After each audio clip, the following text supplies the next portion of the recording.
இன்றைய சூரியோதயத்திற்குள் நீ என்னை யுத்தத்தில் தோற்கடித்து விட்டால் நான் மகாதேவரை துறந்து விடுவேன். அதன் பிறகு என்றென்றும் நான் உன்னுடையவளாகி விடுவேன்.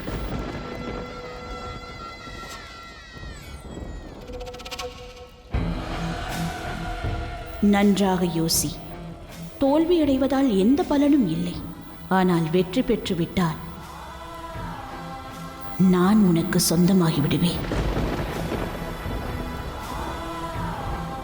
இப்பொழுது நீதான் முடிவெடுக்க வேண்டும். என்ன இது? உண்மைதானா? நான் தான் பொய்யுரைப்பதே இல்லையே. அப்படி என்றால் இந்த உண்மைதான் உனது பாக்கியமாக போகிறது. உன்னை தாக்கி தோற்கடிப்பேன். யுத்தத்திற்கு நான் தயார் பார்வதி.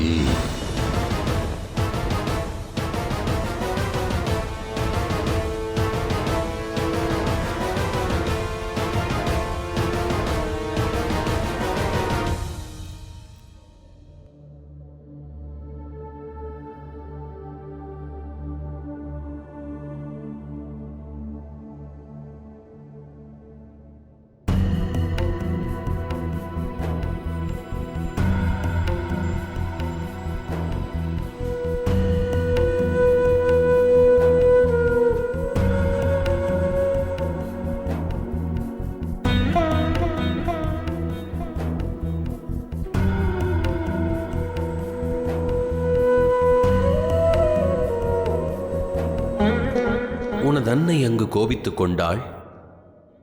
இங்கு புதல்வனுமா? இவை அனைத்துமே தங்களால் விளைந்ததுதான். இதை பற்றிதானே தாங்கள் கூறினீர்கள்? ஒவ்வொரு செயலுக்கும் அதற்கான வினை உண்டென்று. அதுவேதான் நமது பொறுப்பாக மாறிவிடும்.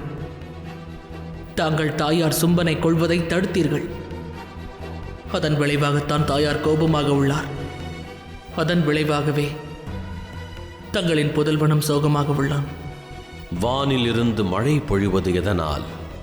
மேகத்தால் பாரத்தை சுமக்க இயலாததாலா? அது இவ்வுலகத்தின் தாகம் தீர்க்கப் பொழிகின்றது. சில சமயம் பெரியவைகளுக்காக சிறியவைகளை தியாகம் செய்தாகவே வேண்டும். என் தாயார் தன்னுடைய லட்சியத்தை நிறைவேற்றுவதே எனக்கு மிகப்பெரிய விஷயமாகும். ஆனால் தாங்கள் அவ்வாறு நடக்க விடாமல் தடுத்து விட்டீர்கள். நினைவிருக்கட்டும் தந்தையே, சும்பன் இன்று இரவு உயிர் பிழைத்து விட்டால் என் தாயின் நோக்கம் நிறைவேறாமல் போய்விடும். பிறகு இந்த முருகன் நிரந்தரமாக கைலாயத்தை விட்டு சென்று விடுவான்.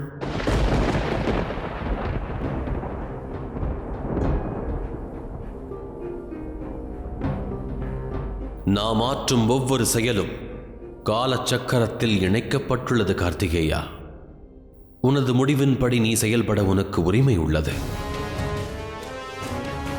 ஆனால் தற்பொழுது மிக முக்கியமானது என்னவென்றால், நீ தந்தையின் சொற்படி கேட்காமல் போனாலும் உன் அன்னையின் மீது முழு நம்பிக்கை கொள்வாயாக.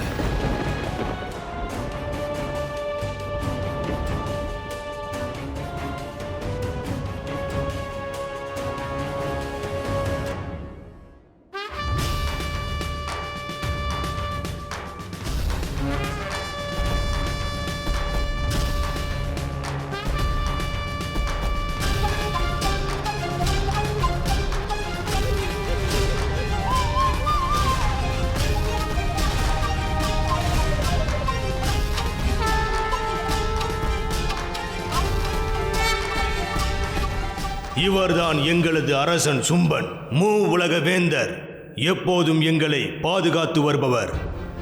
ஆனால் இன்று கால சுழற்சி அவரது விருப்பத்திற்கு எதிராக இந்த யுத்தத்தில் பங்கு கொள்ள செய்துவிட்டது.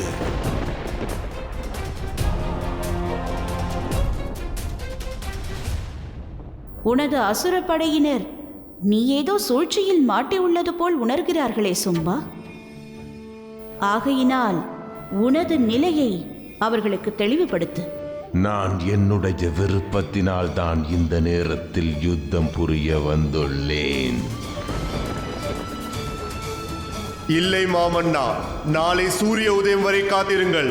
நீங்கள் மரணத்தை வெல்வீர்கள். மீண்டும் மூவுலக வேந்தராவீர்கள். எங்களின் தலைவராவீர்கள்.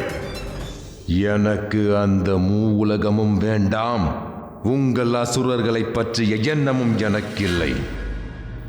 எனக்கு இந்த பார்வதி மட்டும் போதும்.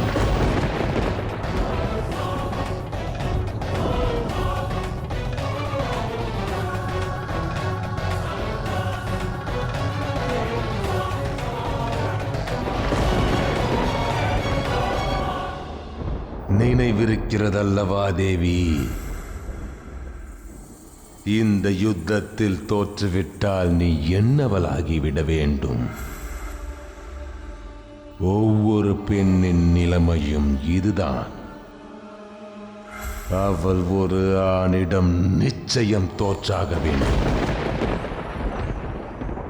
இன்று நீ என்னவளாவதை எவராலும் தடுக்கவே முடியாது.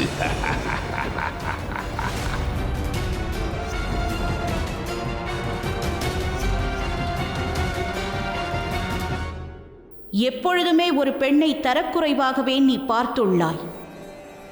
ஆனால் இன்றைய இரவில் ஒன்றை உணர்ந்து கொள்வாய். எப்பொழுதெல்லாம் ஒரு பெண்ணை அபலையாக எண்ணி அவளை ஆட்கொள்ள நினைக்கிறாயோ அப்பொழுதெல்லாம் அவள் உள்ளிருக்கும் மகா காளி வெளிவருவாள். எந்த பெண்ணின் இனத்தை நீ அவமதித்தாயோ அவர்கள் அனைவரையும் நான் இங்கு வரவழைக்கிறேன் சும்பா.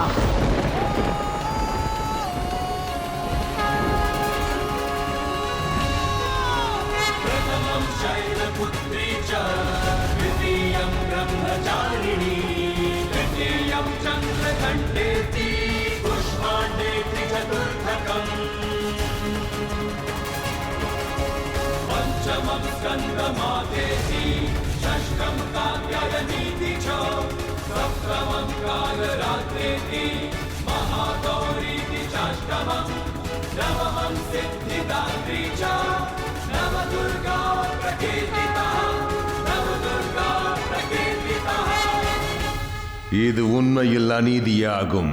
நான் மகாகாளியிடம் தான் யுத்தம் புரிய விரும்பினேன். எப்பொழுது ஒரு பெண்ணானவள் தாக்கப்படுகிறாளோ அவள் உள்ளிருந்து ஒரு மகாகாளி வெளிப்படுவாள். துஷ்டனே,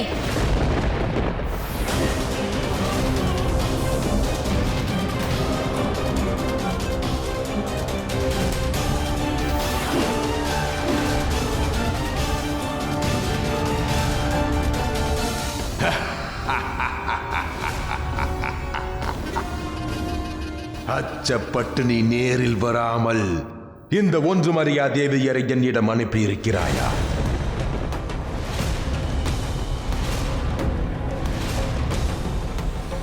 இது சூழ்ச்சியாகும்.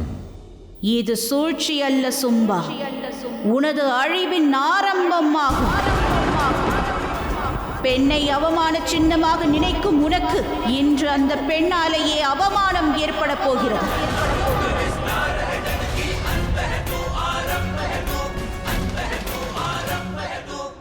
உன்னுடைய விருப்பம் என்ன? மகாகாளியுடன் யுத்தம் புரிவதுதானே? 4 திசைகளிலும் பார், எங்கள் அனைவருக்குள்ளும் மகாகாளி உள்ளார். ஒவ்வொரு பெண்ணிற்குள்ளும் மகாகாளியின் சக்தி உறைந்துள்ளது.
என்னை கொல்வதற்கான உனது திட்டமாகும் இது.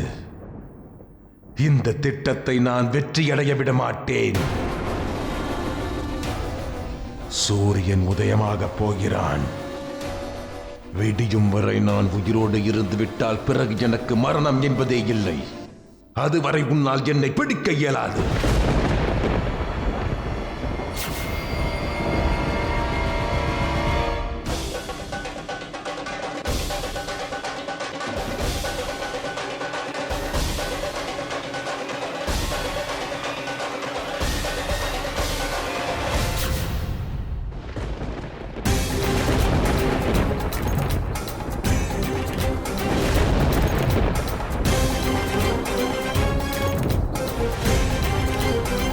இந்த இரவு மரணத்திற்கான இரவு சும்பா. இங்கு நேரமோ ஒளியோ எண்ணமோ உயிரோ என்னுள்ளேயே முடிந்து போய்விடும்.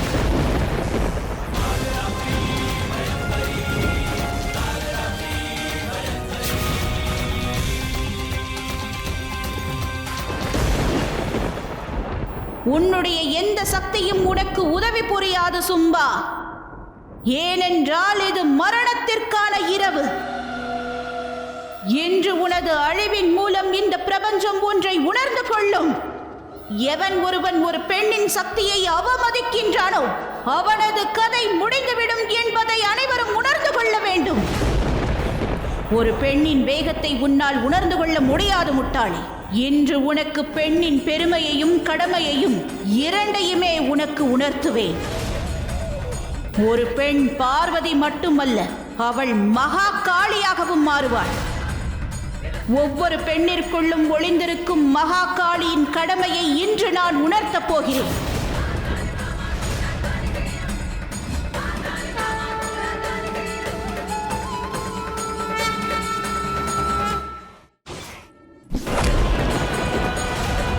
பார்த்தீர்களா மகாதேவா, பெண்ணின் சக்தியை? அதை கண்டு கொண்டிருக்கிறேன் நாராயணா. பெண்ணிற்கு தர வேண்டிய மரியாதையை தராவிட்டால் அவர்களின் நிலைமை என்னவாகும் என்பதை உணர வேண்டிய தருணம் இது.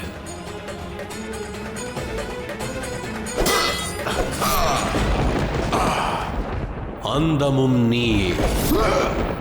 ஏனென்றால் என்னிலிருந்து தான் அனைத்தும் ஆரம்பமாகிறது. ஆரம்பமும் நீயே.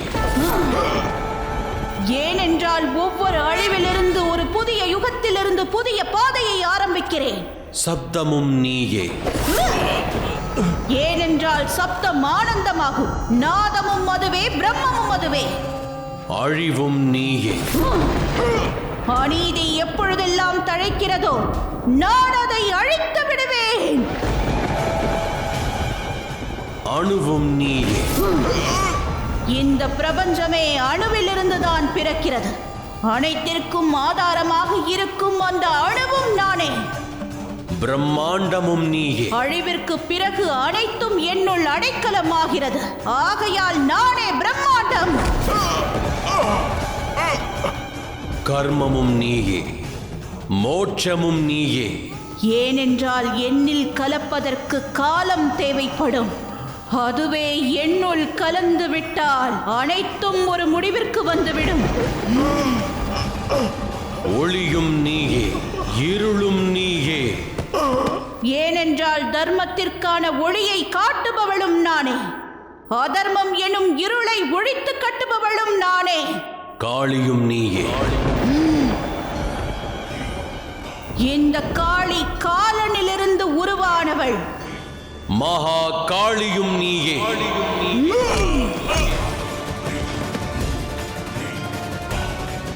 ஏனெனில் மகா காலனால் உருவானவள் நான்.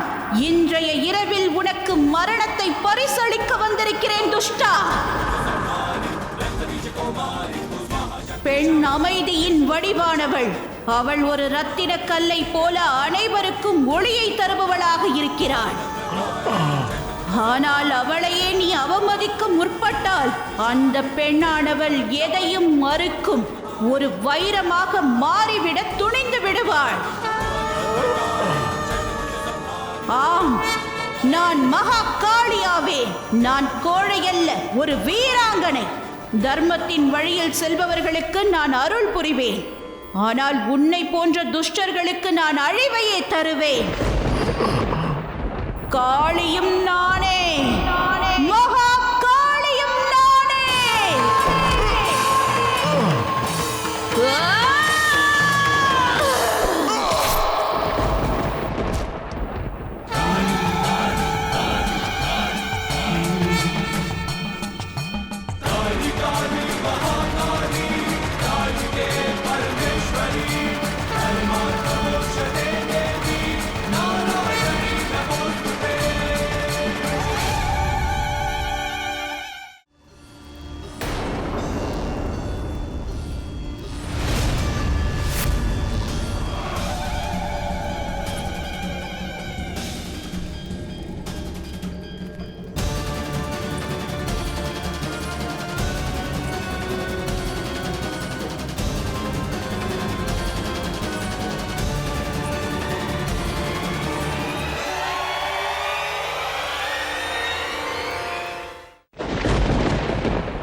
பெண்ணிற்கு சங்கடம் ஏற்பட்டால் எதற்காக அவள் ஆணை தேடி வருகின்றாள்? யுத்தத்தை நீதான் புரிந்தாக வேண்டும் பார்வதி. ஏனெனில் எந்த வெற்றி மற்றவரின் உதவியால் கிடைக்கின்றதோ அவ்வெற்றியை கருணை என்றே கூறுவார்கள்.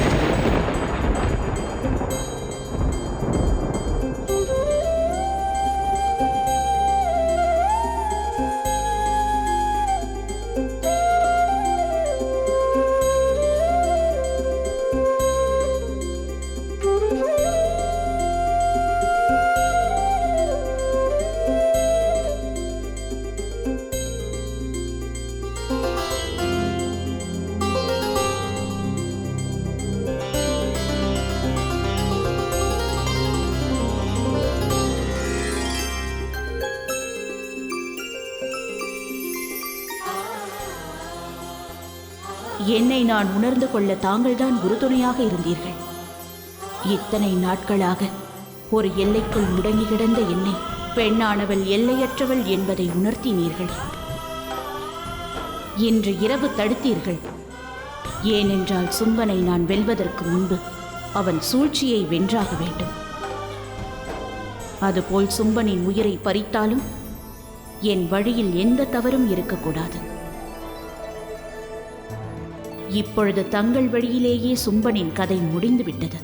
முடிவுதான் ஆரம்பம் காளி. கைலாயம் இந்த இறைவிக்காக காத்துக் கொண்டிருக்கிறது. செல்வோமா?